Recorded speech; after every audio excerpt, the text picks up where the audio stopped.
UFC 211 is tonight on pay-per-view.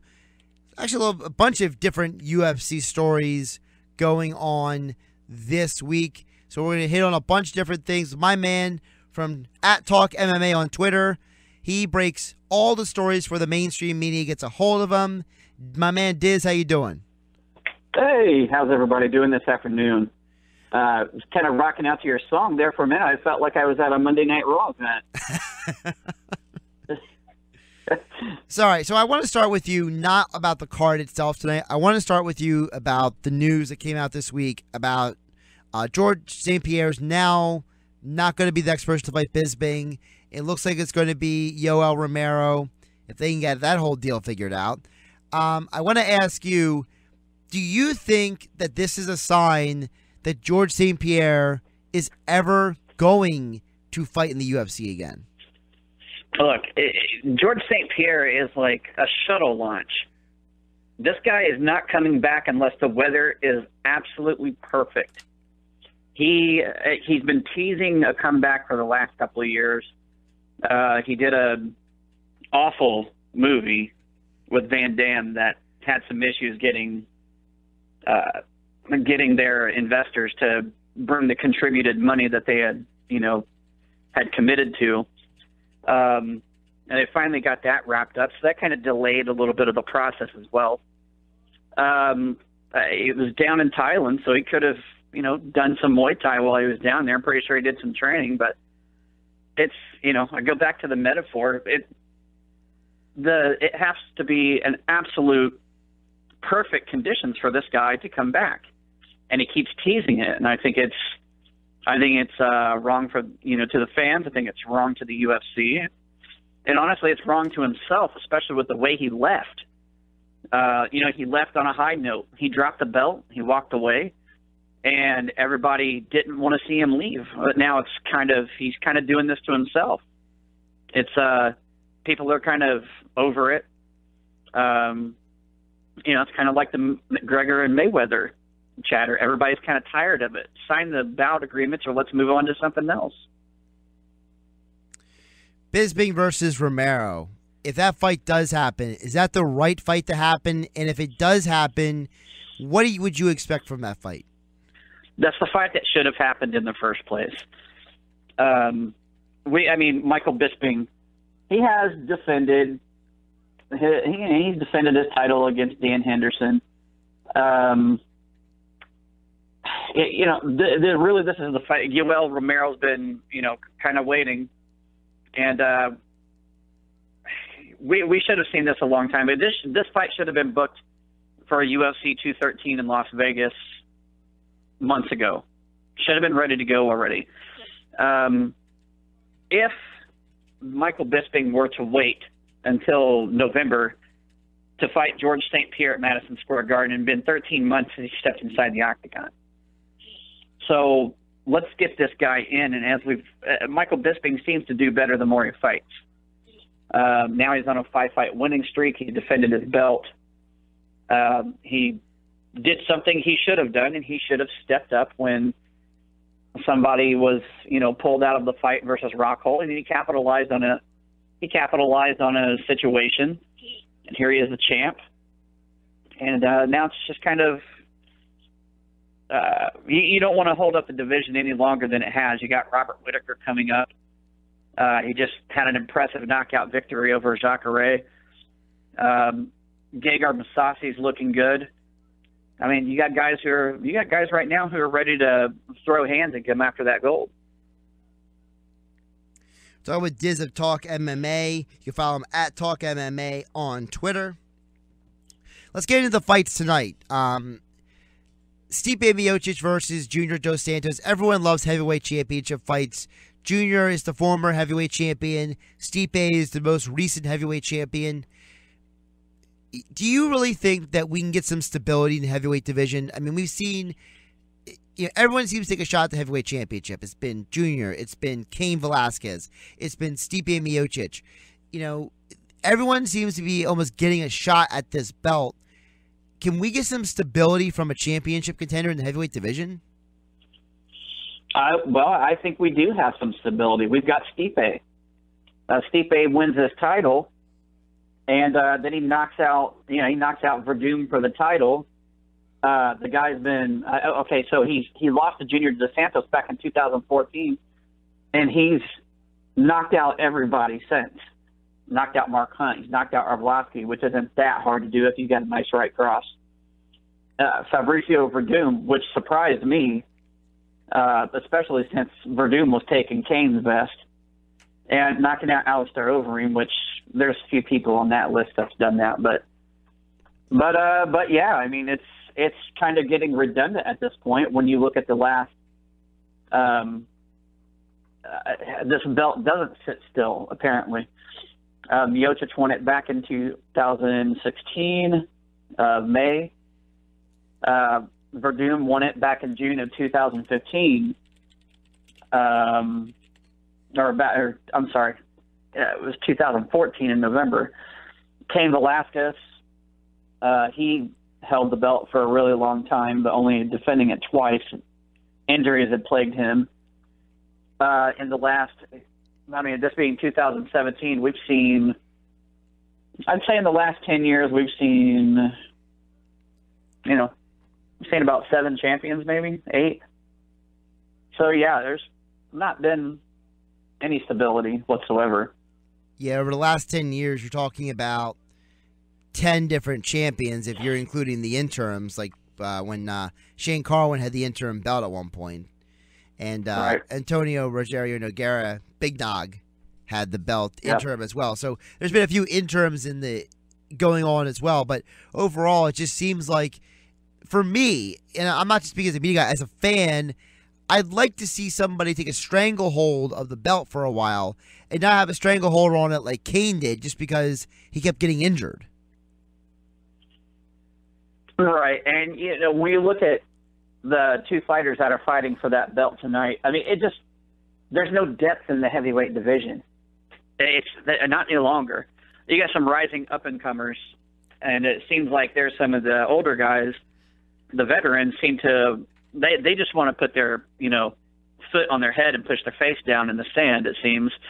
But you look at the guy who's challenging for the title tonight, Junior Dos Santos. He's a former heavyweight champion.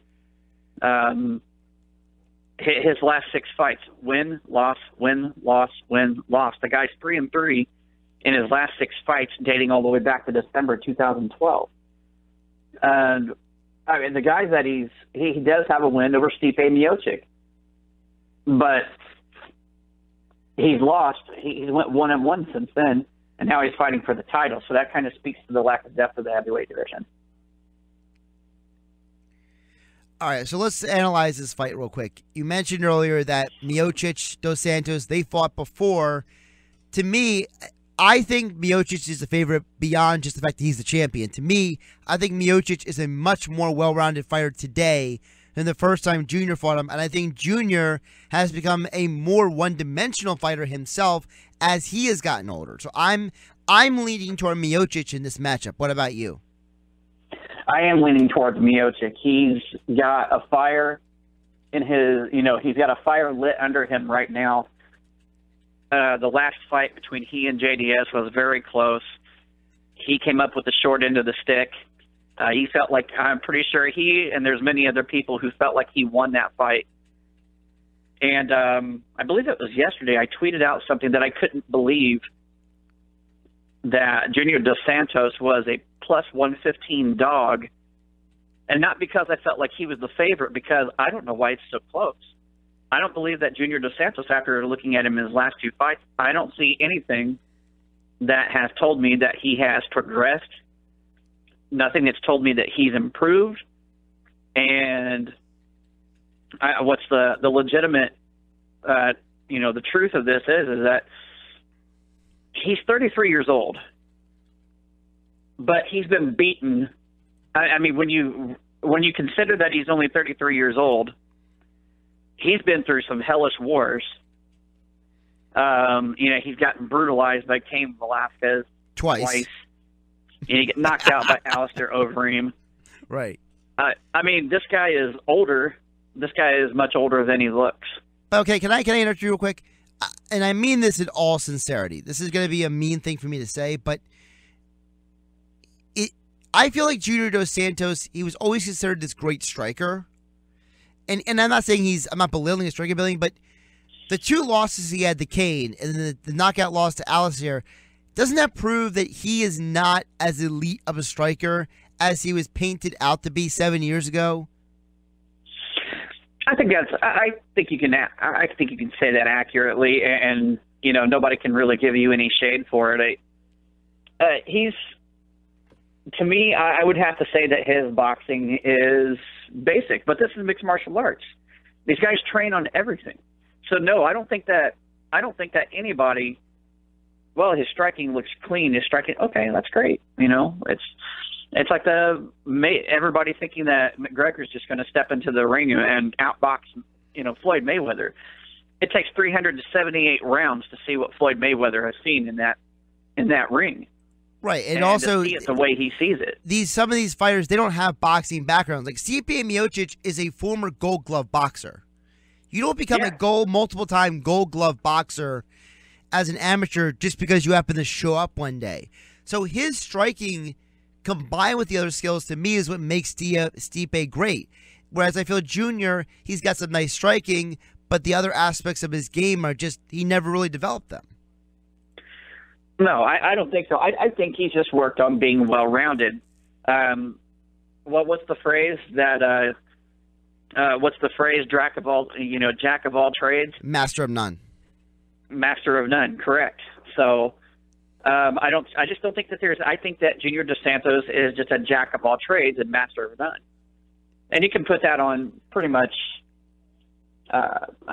most of the fighters that are in MMA. There's those people who have their bread and butter, who we're getting ready to get into the next fight on that one, of somebody who does have their bread and butter, which is, and I am going to critique you on your pronunciation of, what's her name again? Joanna Jędrzejczyk. You did. Okay, you were so close. It's Joanna. Oh, it's Joanna. Jędrzejczyk. What's that? So it's so I messed up her first name because I spent so much time on her last name. Correct. And it's so funny because there was another podcast who had her do a soundbite on her last name, and she said it so slowly and so clearly, Joanna Jędrzejczyk. And these guys still butcher her names. Professional guys who do this for a living call fights on national television and on syndicated radio shows who still butcher this girl's name. And no wonder she gets fed up with it. Just call me Joanna Champion. Don't worry about it. Well, let's get into this fight real quick. So, Joanna, she's fighting a former champion of another. I think Jessica Andrade was the World Series of Fighting champion, correct? I think that you're thinking of Jessica Aguilar. Okay, I'm getting them mixed up then. Right. Yeah, I think you're thinking of Jessica Aguilar. This is Jessica Andrade, who at one point was fighting at 135 pounds, and she was very small for 135 pounds.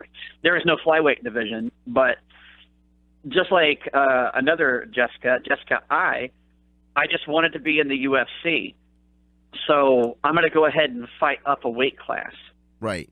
And like a lot of these girls do. Rosie Sexton, I believe, even fought at 135 pounds in the UFC for a very short period of time before she just said, okay, I got to take a bow here.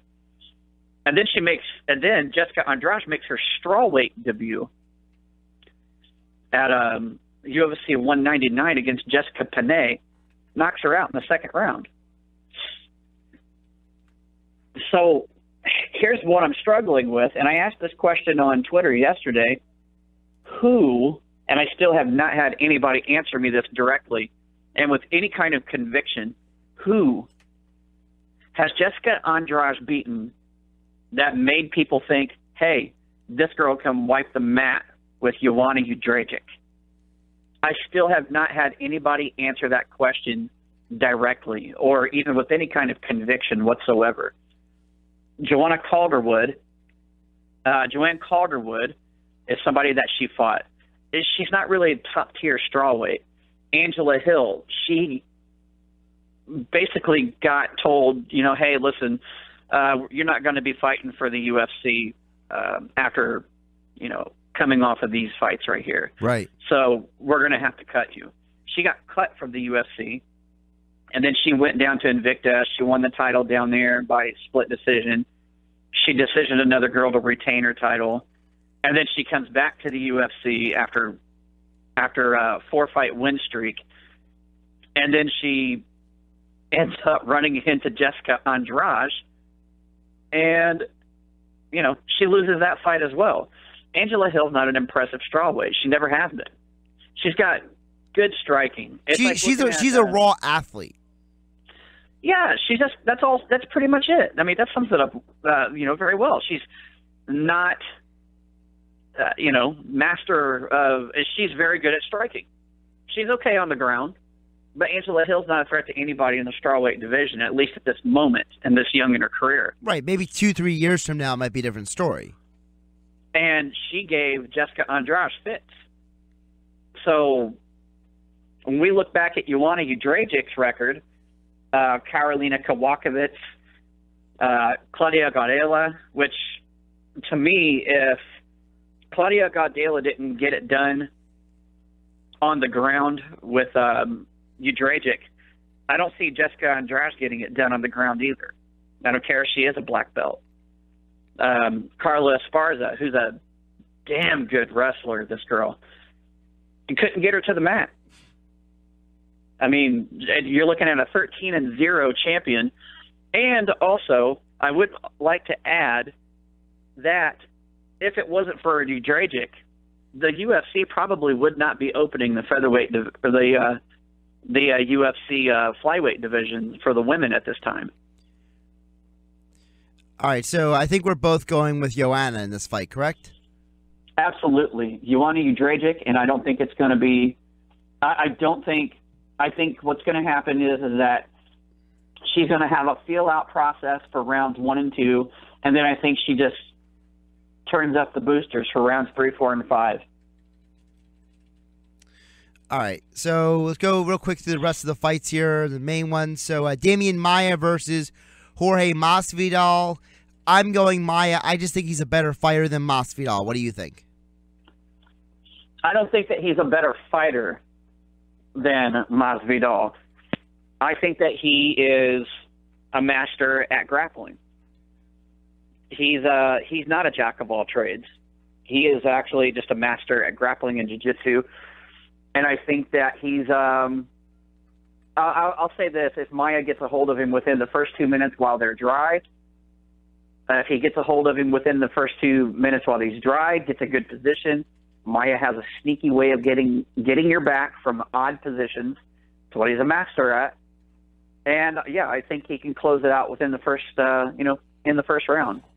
But if he starts getting sweaty, and Masvidal's been working on his takedown defense and escapes like he says he has, this could be a spoiler for Demian Maia, who has been on a 6-fight win streak dating back to 2014, and right now should be fighting for a title.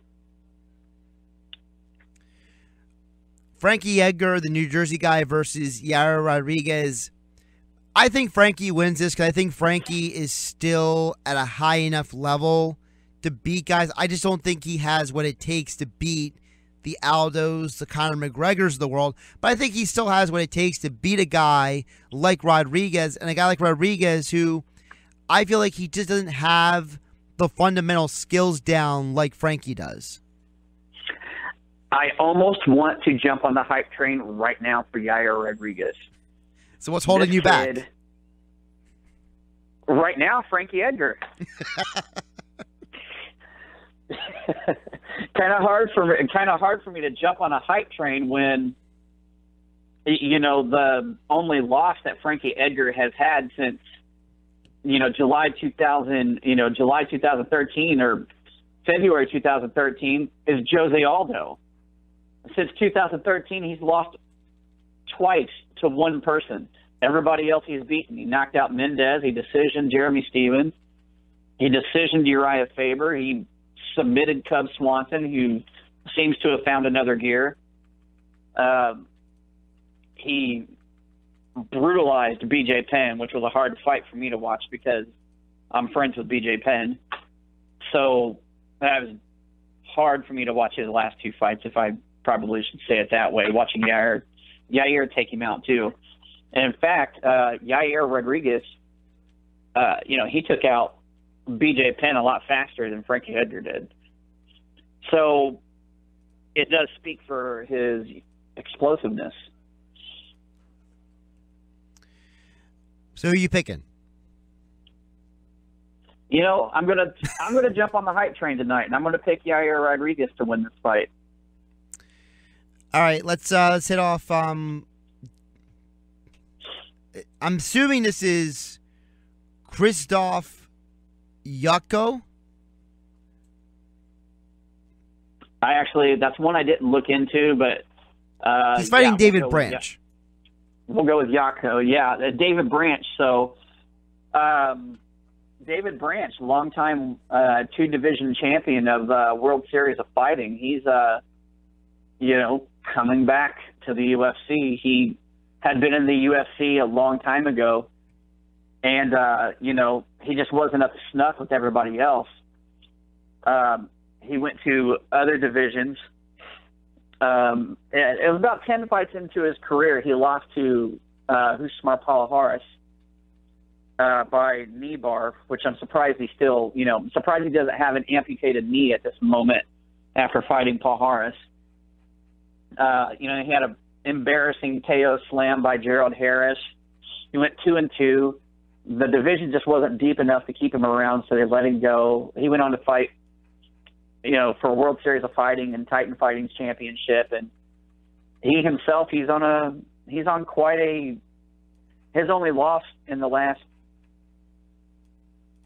looks like 6 years. It looks like his only loss in the last 6 years is Anthony Johnson, which that's not anything to be ashamed of. So he's pretty much good he's the same. He's also the jack of all trades type. He's good at everything. He picked apart Vinny Magalhães, which, Magalhães is not really known for his stand-up, but he really battered Vinny in that fight. Vinny's just tough. And then you have to go to Joko, and these Polish fighters are just nasty. He's got a decision win over Talis Latis. He defeated the Barn Cat in Tandem McCrory, which was tough for me to watch, so I kind of a fanboy of that guy a little bit. He's doing well. He's 6-1 in the UFC. I think he's going to have a good night tonight. I think tonight he disappoints David Branch. All right, let's wrap it up real quick. I need real quick picks here. We're running out of time here in this hour. Eddie Alvarez, Justin Portier. I'm going Alvarez. Ah, man, this is the toughest fight for me to pick because, I like Dustin and I like Eddie both, and I'm cool with both of them. I think I may have to side with you, and I'm going to have to pick Alvarez tonight.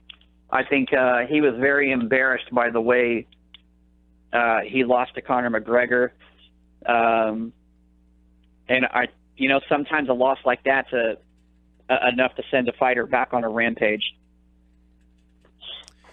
All right, my friend. You can follow him at Talk MMA. Dizz, he is the Underground MMA Insider. He has most, if not all, of the UFC announcements and news, as well as World Series of Fighting and others, before the mainstream media gets him. So you want to follow him if you want to be ahead of the curve on MMA. Dizz, I really appreciate you with the extended time today. Hey, no problem. And, I agree with you on your Warriors take a little bit earlier as well. Well, thank you. I appreciate that. Have fun, Josh. Have fun, ESPN. Take care, my friend.